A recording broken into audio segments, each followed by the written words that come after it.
ओम शांति। आज के अव्यक्त महावाक्य हैं 2 मई 1982 के। मुरली का टाइटल है विशेष जीवन कहानी बनाने का आधार सदा चढ़ती कला। अव्यक्त बाप दादा श्रेष्ठ आत्माओं प्रति बोले। बाप दादा हर एक बच्चे की जीवन कहानी देख रहे हैं। हर एक की जीवन कहानी में क्या क्या तकदीर की रेखाएं रही हैं। सदा एक रस उन्नति की ओर जाते रहे हैं, व उतराई और चढ़ाई में चल रहे हैं। ऐसे दोनों प्रकार की लकीर अर्थात जीवन की लीला दिखाई दी। जब चढ़ाई के बाद किसी भी कारणवश चढ़ती कला के बजाय उतरती कला में आते हैं, तो उतरने का प्रभाव भी अपनी तरफ खींचता है। जैसे बहुत काल की चढ़ती कला का प्रभाव बहुत काल की प्राप्ति कराता है। सहज योगी जीवन वाले सदा बाप के समीप और साथ की अनुभूति करते हैं। सदा स्वयं को सर्व शक्तियों में मास्टर समझने से सहज स्मृति स्वरूप हो जाते हैं। कोई भी परिस्थितियां व परीक्षाएं आते हुए सदा अपने को विघ्न विनाशक अनुभव करते हैं। तो जैसे बहुत काल की चढ़ती कला का बहुत काल ऐसी शक्तिशाली स्थिति का अनुभव करते हैं, ऐसे चढ़ती कला के बाद फिर उतरती कला होने से स्वतः और सहज यह अनुभव नहीं होते, लेकिन विशेष अटेंशन, विशेष मेहनत करने के बाद यह सब अनुभव करते हैं। सदा चढ़ती कला अर्थात सदा सर्व प्राप्ति को पाई हुई मूर्ति, और चढ़ने के बाद उतरने और फिर चढ़ने वाले, गंवाई हुई वस्तु को फिर पाने वाले, ऐसे उतरने चढ़ने वाली आत्माएं अनुभव करती हैं कि पाया था लेकिन खो गया, और पाने के अनुभवी होने के कारण फिर से उसी अवस्था को पाने के बिना रह भी नहीं सकते। इसलिए विशेष अटेंशन देने से फिर से अनुभव को पा लेते हैं, लेकिन सदाकाल और सहज की लिस्ट के बजाय दूसरे नंबर की लिस्ट में आ जाते हैं। पास विद ऑनर नहीं, लेकिन पास होने वालों की लिस्ट में आ जाते हैं। तीसरे नंबर की तो बात स्वयं ही सोच सकते हो कि उसकी जीवन कहानी क्या होगी। तीसरा नंबर तो बनना ही नहीं है ना। अपनी जीवन कहानी को सदा उन्नति की ओर बढ़ने वाली, सर्व विशेषताओं संपन्न, सदा प्राप्ति स्वरूप ऐसा श्रेष्ठ बनाओ। अभी अभी ऊपर, अभी अभी नीचे व कुछ समय ऊपर, कुछ समय नीचे, ऐसे उतरने चढ़ने के खेल में सदा का अधिकार छोड़ नहीं देना। आज बाप दादा सभी की जीवन कहानी देख रहे थे, तो सदा चढ़ती कला वाले कितने होंगे और कौन होंगे? अपने को तो जान सकते हो ना कि मैं किस लिस्ट में हूँ। उतरने की परिस्थितियाँ, परीक्षाएं तो सबके सामने आती हैं। बिना परीक्षा के तो कोई भी पास नहीं हो सकता, लेकिन पहला परीक्षा में साक्षी और साथीपन की स्मृति स्वरूप द्वारा फुल पास होना व मजबूरी से पास होना, इसमें अंतर हो जाता है। दूसरा, बड़ी परीक्षा को छोटा समझना व छोटी सी बात को बड़ा समझना, इसमें अंतर हो जाता है। तीसरा, कोई छोटी सी बात को ज़्यादा सिमरन, वर्णन और वातावरण में फैलाए, इससे भी छोटे को बड़ा कर देते हैं। और कोई फिर बड़ी बात को भी चेक किया और साथ साथ चेंज किया, और सदा के लिए कमज़ोर बात को फुल स्टॉप लगा देते हैं। फुल स्टॉप लगाना अर्थात फिर से भविष्य के लिए फुल स्टॉक जमा करना, आगे के लिए फुल पास के अधिकारी बनना। तो ऐसे बहुत काल की चढ़ती कला के तकदीरवान बन जाते हैं। तो समझा जीवन कहानी की विशेषता क्या रखनी है। इससे सदा आपकी विशेष जीवन कहानी हो जाएगी। जैसे कोई की जीवन कहानी विशेष प्रेरणा दिलाती है, उत्साह बढ़ाती है, हिम्मत बढ़ाती है, जीवन के रास्ते को स्पष्ट अनुभव कराती है, ऐसे आप हर विशेष आत्मा की जीवन कहानी अर्थात जीवन का हर कर्म अनेक आत्माओं को ऐसे अनुभव कराए। सबके मुख से, मन से यही आवाज़ निकले कि जब निमित्त आत्मा यह कर सकती है तो हम भी करें, हम भी आगे बढ़ेंगे। हम भी सभी को आगे बढ़ाएंगे। ऐसी प्रेरणा योग्य विशेष जीवन कहानी सदा बनाओ। समझा क्या करना है? अच्छा, आज तो डबल विदेशियों के मिलने का दिन है। एक तरफ है विदेशियों का और दूसरे तरफ है फिर बहुत नज़दीक वालों मधुबन निवासियों का। दोनों का विशेष मिलन है। बाकी तो सब गैलरी में देखने के लिए आए हैं, इसलिए बाप दादा ने आए हुए सब बच्चों का रिगार्ड रख मुरली भी चलाई।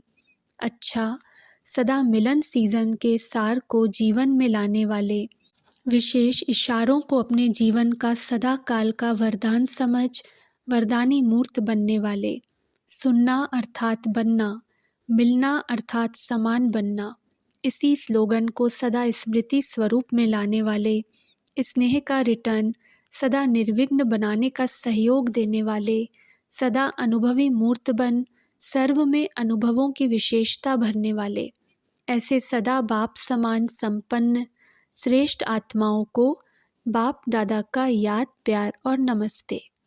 दीदी जी के साथ सभी बाप की निमित्त बनी हुई भुजाएं अपना अपना कार्य यथार्थ रूप में कर रही हैं। यह सभी भुजाएं हैं ना? तो सभी राइट हैंड है व कोई लेफ्ट हैंड भी है। दीदी जी ने उत्तर दिया, ब्राह्मण कभी राइट हैंड बन जाते, कभी लेफ्ट हैंड। तो बाप दादा कहते, तो भुजाएं भी बदली होती हैं क्या? वैसे तो रावण के शीश दिखाते हैं, अभी अभी उड़ा, अभी अभी आ गया, लेकिन ब्राह्मणों में भी ब्रह्मा की भुजाएं बदली होती रहती हैं क्या? ऐसे तो फिर रोज भुजाएं बदलती होंगी। वास्तव में ब्रह्मा कुमार और ब्रह्मा कुमारी कहलाते तो सब हैं, लेकिन अंदर में वह स्वयं महसूस करते हैं कि हम प्रत्यक्ष फल खाने वाले नहीं हैं, मेहनत का फल खाने वाले हैं। यह भी अंतर है ना? कोई प्रत्यक्ष फल खाने वाले हैं और कोई मेहनत का फल खाने वाले हैं। बहुत मेहनत की आवश्यकता नहीं है, सिर्फ दृढ़ संकल्प और श्रीमत, इसी आधार पर हर संकल्प और कर्म करते चलें तो मेहनत की कोई बात ही नहीं। इन दोनों ही आधार पर न चलने के कारण जैसे गाड़ी पटरी से उतर जाती है, फिर बहुत मुश्किल होता है। अगर गाड़ी पटरी पर चल रही है तो कोई मेहनत नहीं, इंजन चला रहा है, वह चल रही है। तो इन दोनों आधार में से चाहे दृढ़ संकल्प चाहे श्रीमत, इनमें से एक की भी कमज़ोरी है तो एक पटरी हो गई। कोई श्रीमत पर चले, बहुत अटेंशन रखे, लेकिन दृढ़ संकल्प की कमज़ोरी हो तो इसकी रिज़ल्ट क्या होगी? मेहनत का फल खाएंगे। ऐसे मेहनत का फल खाने वाले भी क्षत्रिय की लाइन में आ गए। जब भी उनसे कोई बात पूछो तो मेहनत या मुश्किल की बात ही सुनाएंगे। जैसे सुनाया था, एक बात को निकालते तो दूसरी आ जाती, चूहे को निकालते तो बिल्ली आ जाती, बिल्ली को निकालते तो कुत्ता आता। ऐसे निकालने में ही लगे रहते हैं। 3 धर्म साथ साथ स्थापन हो रहे हैं ना, ब्राह्मण, देवता और क्षत्रिय, तो तीनों ही प्रकार के दिखाई देंगे ना। कईयों का तो जन्म ही बहुत मेहनत से हुआ है और कईयों ने बचपन से ही मेहनत करना आरंभ किया है। यह भी भिन्न भिन्न तकदीर की लकीरें हैं। कोई से पूछेंगे तो कहेंगे हमने शुरू से कोई मेहनत नहीं की, श्रीमत पर चलना है, योगी बनना है, यह स्वतः लक्ष्य स्वरूप हो गया। ऐसे नहीं अलबेले होंगे, लेकिन स्वतः स्वरूप बन करके चलते हैं। अलबेले भी मेहनत नहीं महसूस करते हैं, लेकिन वह है उल्टी बात, उसका फिर भविष्य नहीं बनता है। बाप समान प्राप्ति का अनुभव नहीं करते हैं। बाकी जन्म से अलबेले बस खाया पिया और अपनी पवित्र जीवन बिताई, नियम प्रमाण चलने वाले, लेकिन धारणा को जीवन में लाने वाले नहीं। उनका भी यहाँ नेमीनाथ के रूप में गायन होता है। तो कई सिर्फ नेमीनाथ भी हैं। योग में क्लास में आएंगे सबसे पहले, लेकिन पाया क्या? कहेंगे हाँ सुन लिया, आगे बढ़ना बढ़ाना वह लक्ष्य नहीं होगा। सुन लिया, मज़ा आ गया, ठीक है, आया गया चला खाया, ऐसे को कहेंगे नेमीनाथ। फिर भी ऐसों की भी पूजा होती है। इतना तो करते हैं कि नियम प्रमाण चल रहे हैं, उसका भी फल पूज्य बन जाते हैं। बरसात में अनन्य नहीं आएंगे, लेकिन वह ज़रूर आएंगे। फिर भी पवित्र रहते हैं, इसलिए पूज्य ज़रूर बन जाते हैं। ऐसे भी तो चाहिए ना। 10 वर्ष भी हो जाएंगे तो भी अगर उनसे कोई बात पूछते तो पहले दिन का उत्तर होगा वही 10 वर्ष के बाद भी देंगे। अच्छा, अभी बाप दादा वतन में बहुत चिट-चैट करते हैं। दोनों स्वतंत्र आत्माएं हैं। सेवा तो सेकंड में किया, सर्व को अनुभव कराया, फिर आपस में क्या करेंगे? रूह रूहान करते रहते हैं। ब्रह्मा बाप की यही जन्म के पहले दिन की आशा थी। कौन सी? सदा यह फ़कुर और नशा रहा कि मैं भी बाप समान ज़रूर बनूंगा। आदि के ब्रह्मा के बोल याद हैं? आ रहा हूँ, समा रहा हूँ। यही सदा नशे के बोल जन्म के संकल्प और वाणी में रहे। तो यही आदि के बोल अब कार्य समाप्त कर जो लक्ष्य रखा है उसी लक्ष्य रूप में समा गए। पहले अर्थ मालूम नहीं था, लेकिन बनी हुई भावी पहले से बोल रही थी। और लास्ट में क्या देखा? बाप समान व्यक्त के बंधन को कैसे छोड़ा। सांप के समान पुरानी खाल छोड़ दी ना। और कितने में खेल हुआ? घड़ियों का ही खेल हुआ ना। इसको कहा जाता है बाप समान व्यक्त भाव को भी सहज छोड़ नष्टो मोहा स्मृति स्वरूप। यह संकल्प भी उठा, मैं जा रहा हूँ। क्या हो रहा है? बच्चे सामने हैं, लेकिन देखते भी नहीं देखा।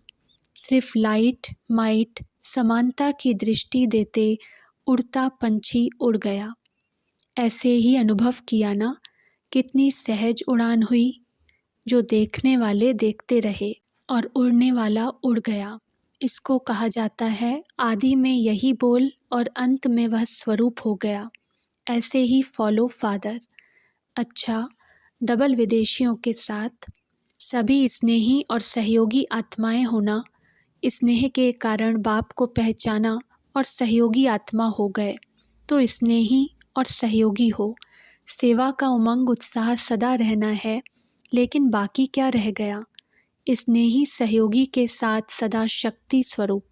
शक्तिशाली आत्मा सदा विघ्न विनाशक होगी, और जो विघ्न विनाशक होंगे वह स्वतः ही बाप के दिल तख्त नशीन होंगे।